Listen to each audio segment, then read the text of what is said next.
What's going on? What's going on out there, everybody? You guys are in the Izzy out the box with Izzy. So I'm just here to talk a little bit, get a little dialogue, get a little commentary from some of my real hip hop historians. I listen to a lot of the 90s rap. One of the songs that I've listened to, I need you guys to comment. How do you feel about the Notorious Thugs with Biggie and Bone Thugs and Harmony? My personal opinion is this here, everybody out there. I think that Busy Bone had the best rap, and there's no disrespect to what Biggie did because he got on the track with him. But when I think about the intensity of Busy Bone, the raps, I think he had the best version. He should get more props for what he's got. He has a long, illustrious career, but his raps was just so vicious. It's 7 a.m. and hen and green and nicotine, infidelity, and just making up words and saying stuff. I could be wrong, but I felt that that verse that he put out there, it was just so fire. So shout out to Busy Bone. Hey, if nobody else gonna say it, I'm gonna say it. That verse you put out there, hey, whew, that was just so much. So that was the first thing. I'm gonna just go out the box and just talk on some stuff. You guys could just comment on how you feel about it. I'm gonna go with Busy Bone because Busy Bone, his wordplay was just so fast. Most people don't know what he's saying.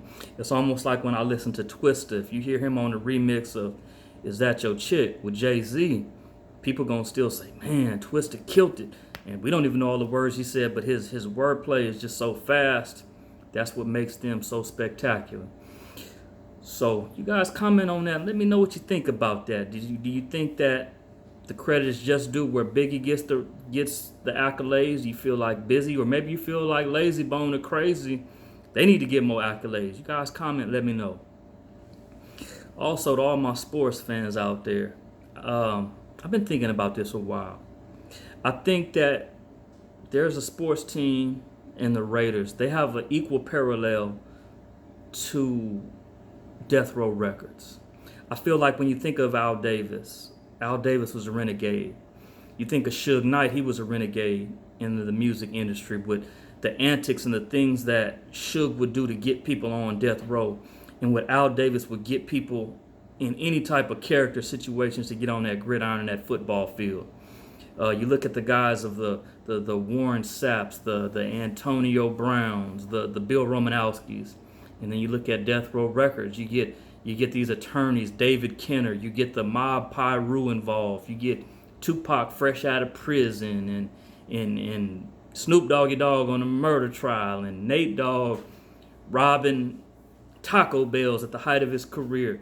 These two have the same parallel. They have a connection with Los Angeles, but no matter where they go, that renegade, that rugged spirit, they are so similar. So you guys let me know what you think about that. So whenever I'm by being a Raider fan, I always think of something like a Death Row, and Death Row like a Raider.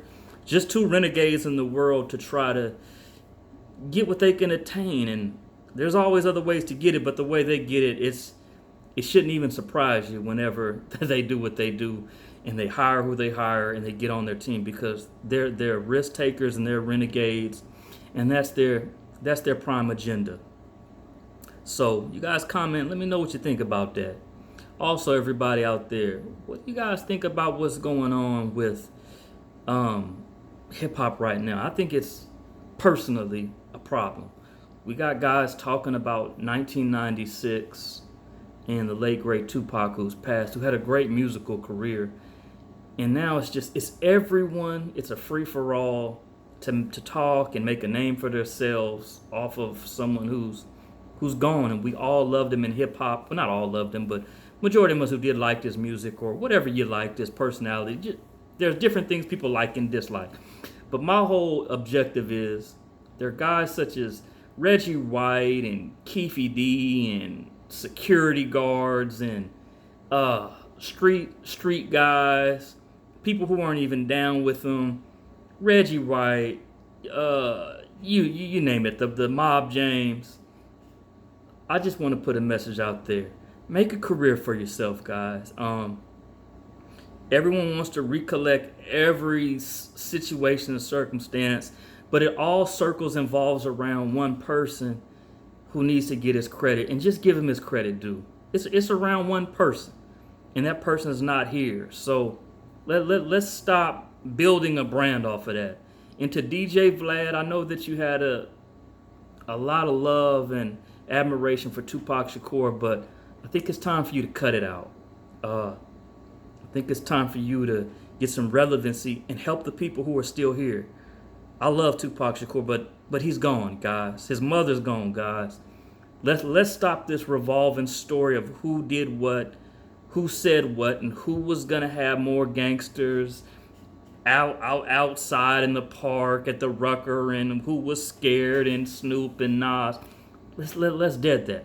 Let's dead that, and let's move forward as a culture and as a people, because there's way more things we can attend to of people in music who are living, who we can help right now. We got guys such as the Baby has some issues. Let's help Boosie. Let's support him. Let's support him the way we're supporting 50 Cent and Big Meech.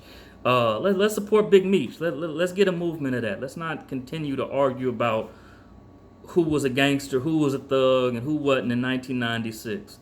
So the art of dialogue, I love what you're doing, but let's do that. Let's do some things productive for the people who are here, the people who love Pac. Let's do it in a respectable way. But a lot of you guys, the Fanatics, the Antics, the Charleston Whites, come on, let's stop that. He made some interesting topics about the gangs and how the gangs haven't done this and that. All they've done is hurt other minorities, which I agree. You sell a lot of drugs to your community, and that's nothing to be proud of. If you're out there gang banging and doing the C macking and 5-5 cripping, all you're really doing is selling poison to another minority.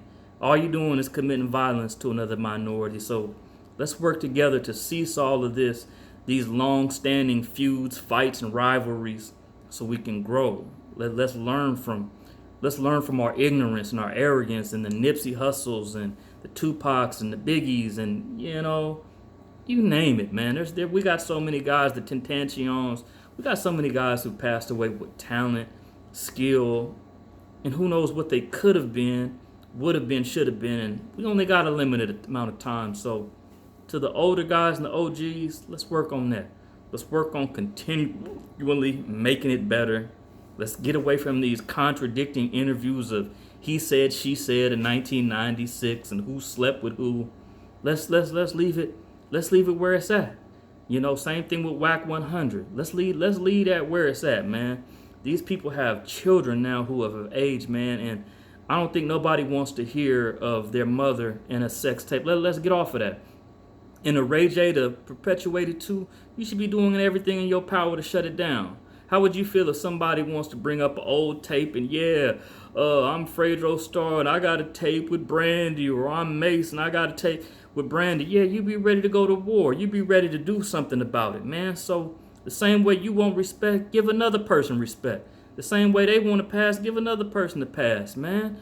Everybody who was young and whatever you were doing in relationships and sexually wise, respect. You lived through it. Let's leave it at that. There's no need to keep opening these old wounds of who did what and who was with who.